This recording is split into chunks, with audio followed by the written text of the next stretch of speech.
warahmatullahi wabarakatuh. Kembali ke teropong Wak Lebay. Awas, perangkap iblis. Selamat datang di channel yang inspiratif dan informatif, menyajikan data dan fakta dengan menyandarkan Al-Quran dan Sunnah sebagai tolak ukur kebenaran secara kritis, adil, dan mencerahkan. Saya ini di buku bagaikan kata pengantar atau mukadimah untuk pembedahan lebih dalam, pengkajian lebih luas. Materi-materi pengajian itu diserahkan dan saya serahkan kepada ahli ilmu, mereka yang punya wewenang untuk menjelaskan ilmu kepada kita. Jika kaum muslimin kembali kepada agama mereka, mentauhidkan Allah, berpegang dengan sunnah nabinya alaihi salatu wassalam, meningkatkan ilmu. Al-ilmu ma qama alaihi dalil. Yang dikatakan ilmu itu yang ada dalilnya. Kemudian wan nafi, yang bermanfaat. Ilmu yang bermanfaat adalah ilmu yang benar, ilmu yang terpuji, ilmu yang dimuliakan, ilmu Alkitab dan sunnah. Yang dikatakan bermanfaat yaitu apa-apa yang datang dari Rasulullah SAW. Allah mencintai ilmu dan ahli ilmu.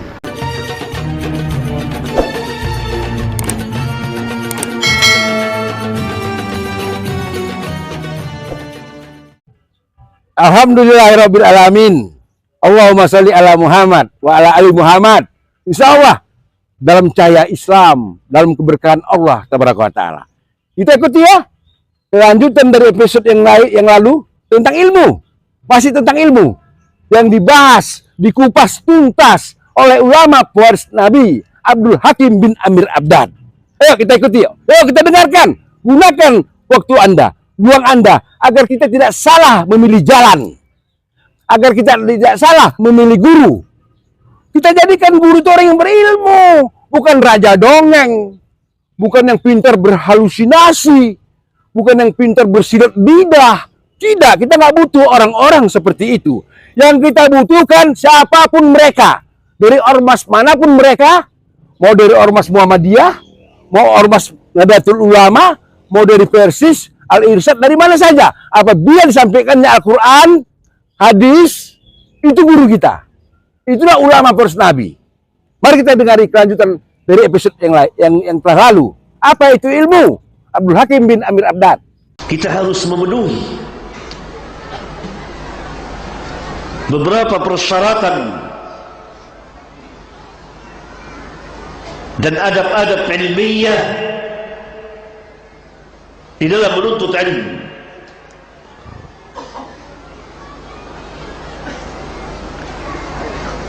Yang pertama tentunya menegakkan keikhlasan.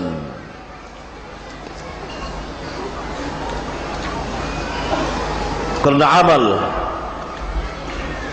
tidak akan diterima oleh Allah Tabaraka wa Ta'ala tanpa keikhlasan.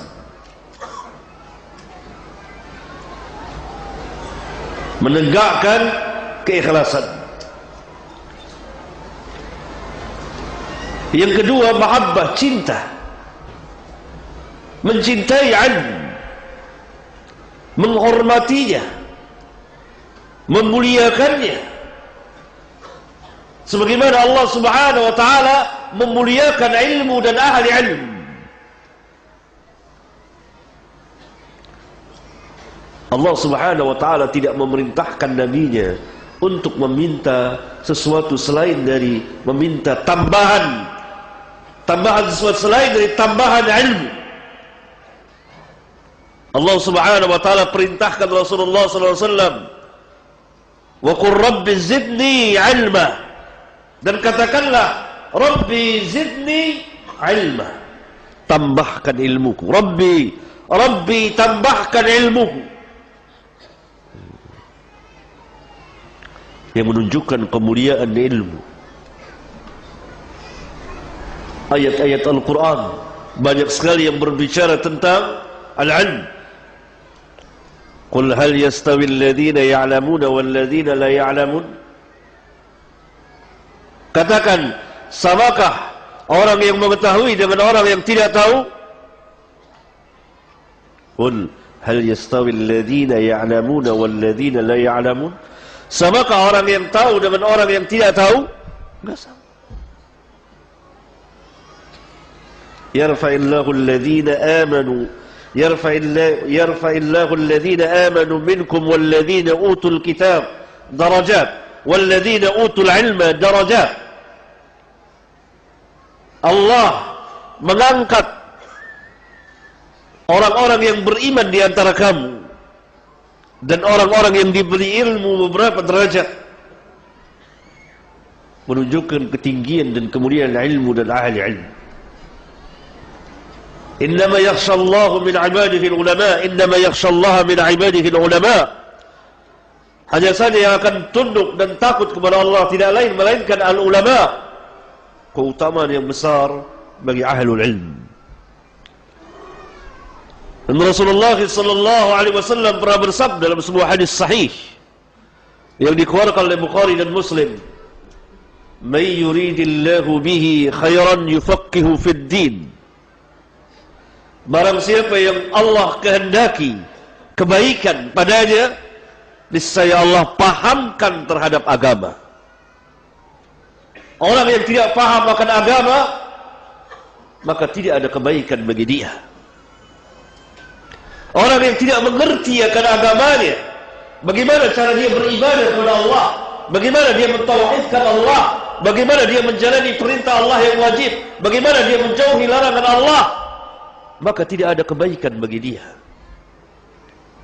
Dan ini dapat kita saksikan dengan mata kepala kita.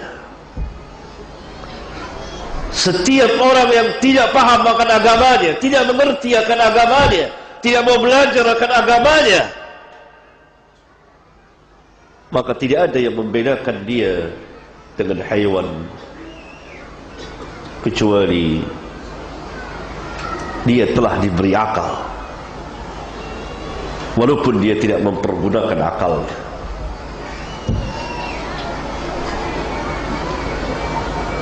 Kehidupannya kehidupan yang liar.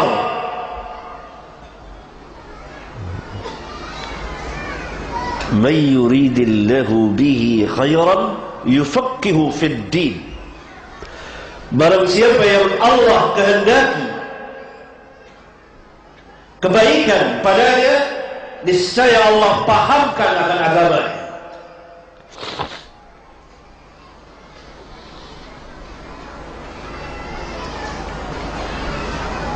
Maka apabila kita ingin menjadi orang yang baik, apabila kita ingin mendapat kebaikan dari Allah Tabaraka wa Ta'ala, apabila kita ingin mengerjakan kebaikan dan kehidupan kita penuh dengan kebaikan,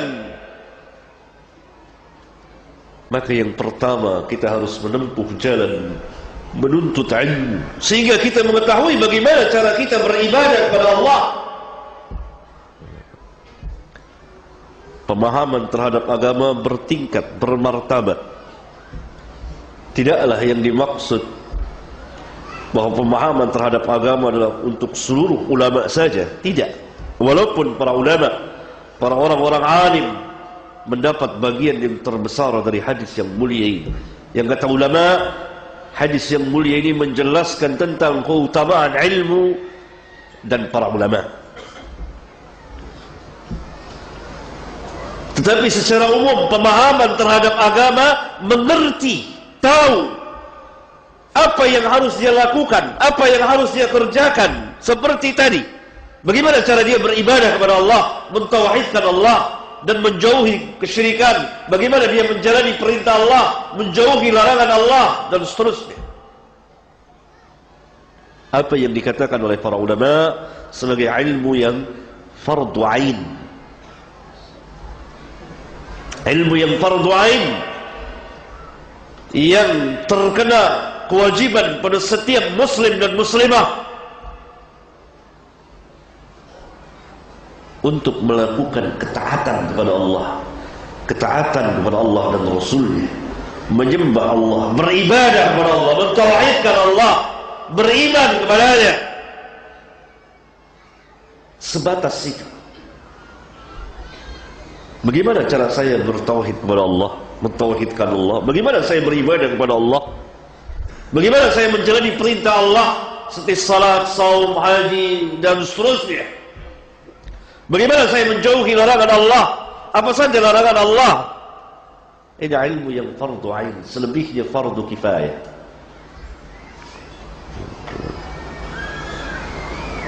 Maka setiap muslim harus mengerti untuk dirinya, karena Allah wajibkan untuk dirinya.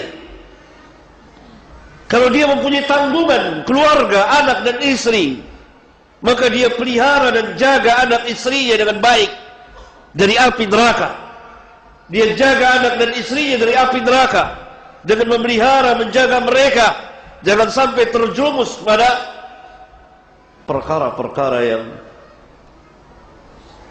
di luar dari ketaatan kepada Allah Tabaraka wa Ta'ala, kesyirikan, kemaksiatan dan seterusnya. Banyak sekali. Man yuridillahu bihi khairan yufaqihu fid din. Karena itu kita harus tumbuhkan mahabbah, cinta yang sangat besar kepada ilmu dan ahli ilmu, menghormati dan memuliakan mereka, karena ahli ilmu punya hak lebih dari yang lain.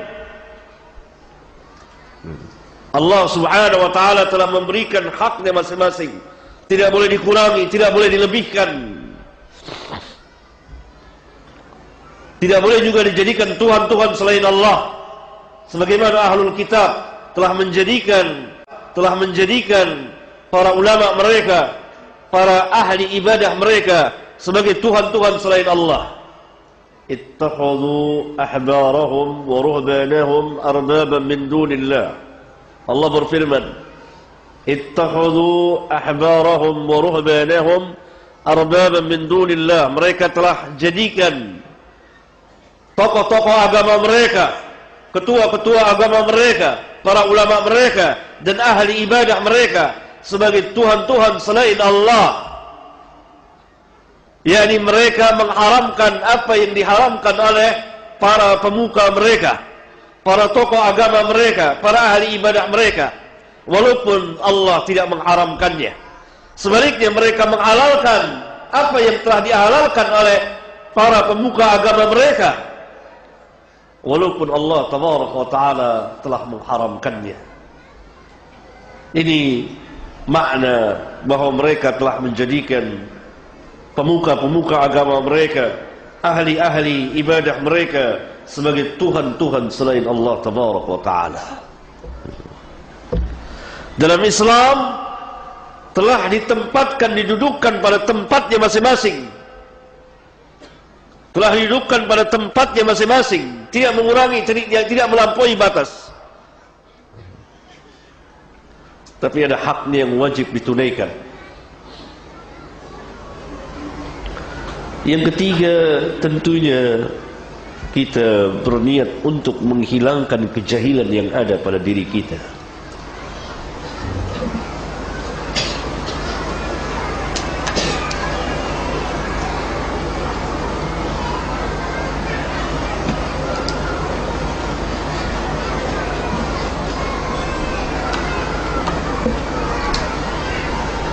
Yang keempat, tentunya dalam adab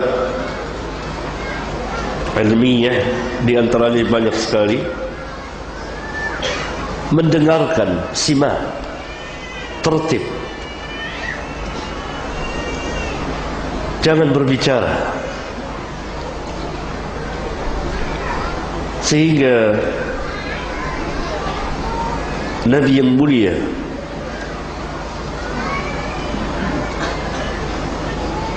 alaihi salatu wassalam pernah memerintahkan kepada para sahabat untuk diam. Beliau perintahkan seorang sahabat untuk mengumumkan, istamsitin nas, suruhlah manusia itu diam. Ketika beliau menyampaikan al-ilm,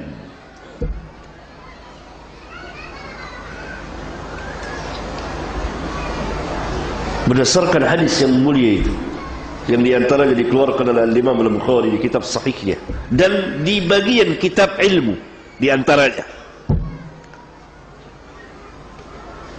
Maka sebagian ulama mengambil faedah dari hadis yang mulia itu. Di antaranya Imam Al-Bukhari sendiri diam di majlis al-ilm,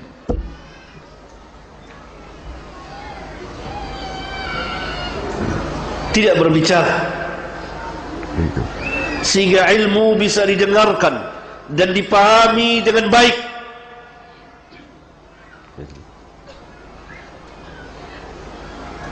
Istamsitin nas, kata Nabi SAW, suruhlah manusia itu diam. Ini diantara adab ilmiah, tidak berbicara kecuali apabila ada hajat, yang tidak dapat tidak.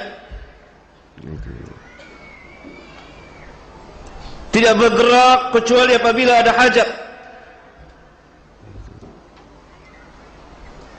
Itu majlis diantara adab-adab majlis ilmu, agar kita memperoleh bagian yang besar dari sabda Nabi yang mulia tadi sallallahu alaihi wasallam. Diberi turunkannya sakinah, diliputi rahmah, dikelilingi para malaikat, disebut oleh Allah tabaraka wa ta'ala, dan masuk lagi ke dalam sabda Nabi yang mulia alaihi salatu wassalam yang dikeluarkan oleh Imam Muslim dan lain-lain imam ahlul hadis. Man salaka tariqan yaltamisu fihi ilman sahala Allah lahu tariqan ilal jannah.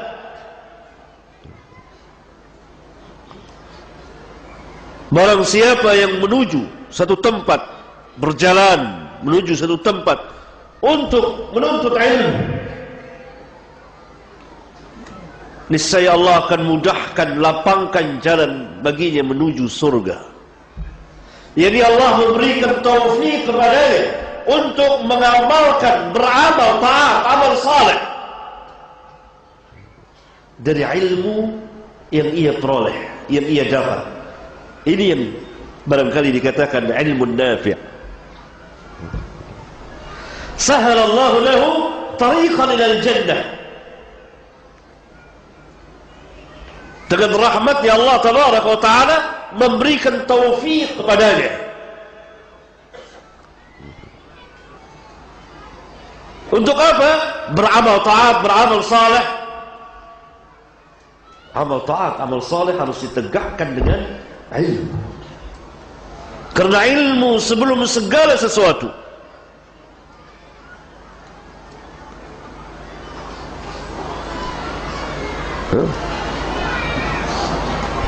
Maka agar ilmu itu masuk ke hati kita dan Allah memberikan pemahaman yang baik, kemudian Allah Subhanahu wa ta'ala memberikan taufik kepada kita agar dapat kita amalkan, sehingga menjadi ilmu nafi', di mana Nabi sallallahu alaihi wasallam berlindung dari ilmu yang tidak nafi', yang tidak bermanfaat. Allahumma inni a'udzubika min ilmin la yanfa'. Maka adab-adabnya harus dipenuhi, syarat dan adab-adabnya.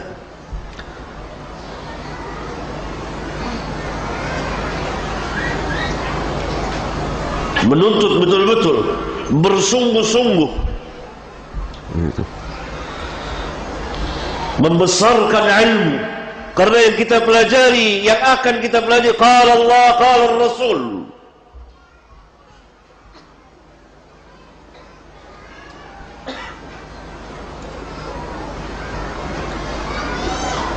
Banyak sekali kita menyaksikan kaum muslimin menuntut ilmu, duduk di majelis sekian lama, tapi tidak memiliki pemahaman yang baik. Barangkali ada kesalahan.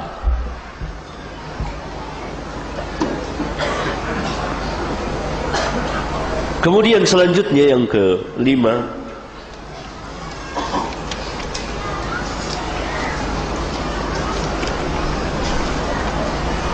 tawadhu.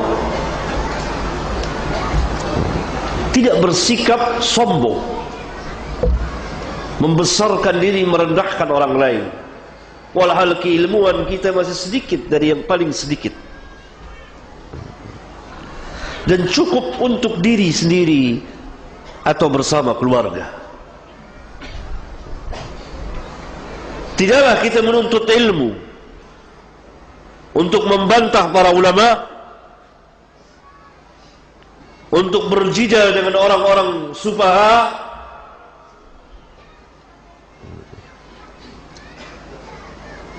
agar kita disebut alim dan seterusnya. Tapi bertambah tawadhu seperti para sahabat ridwanullah alaihim jami'an, seperti para a'immah, karena ilmu din sangat luas sekali. Karena Islam mendasari segala sesuatu dengan ilmu. Tidak boleh seseorang angkat berbicara dan bergerak berbuat tanpa ilmu, harus didasari dengan ilmu. Wala taqfu ma laysa laka bihi ilm.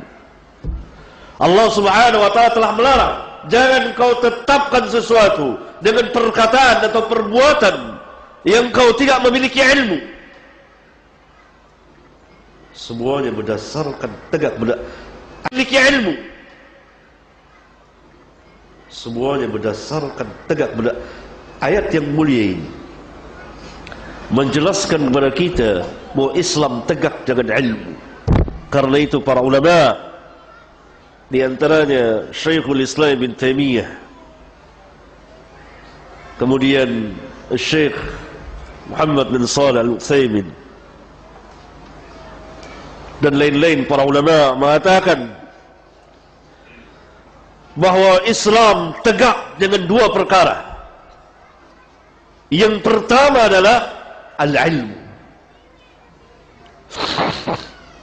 Yang pertama al-ilmu. Yang dimaksud ilmu di sini ilmu syar'i, ilmu din. Alhamdulillah, sudah kita dengar sama-sama tadi. Makin cerah pemikiran kita, makin nyaman hati kita. Itulah kalau mengikuti majelis ilmu ulama pewaris Nabi Abdul Hakim bin Amir Abdad. Enggak seperti tukang dongeng, membuat pikiran kita pusing, menghayal macam-macam. Orang mati bisa bicara, jubah orang mati bisa berzikir, macam-macam ajaran-ajaran ilusinasi. Enggak butuh kita itu. Kita pengikut Rasulullah, agama fakta, agama data, Quran, hadis. Enggak lain dari itu. Ya paling disanggah oleh ulama pewaris Nabi. Karena kata Allah di Al-Quran, apabila terjadi perbedaan pendapat di antara kamu, maka kembalikanlah kepada Allah dan Rasulnya. Jelas. Bukan berbeda pendapat, lalu tanya kiai. No. Tanya habaib, juga bukan. Tanya ustadz, apalagi itu, jauh. Tanyalah kepada Allah dan Rasulnya. Artinya, kembalikan kepada Al-Quran dan hadis Nabi. Apabila terjadi perbedaan pendapat, bukan kita yang berbenturan pemikiran, bukan kita yang berbenturan hawa nafsu. Salah, pasti salah. Alhamdulillahi Rabbil Alamin.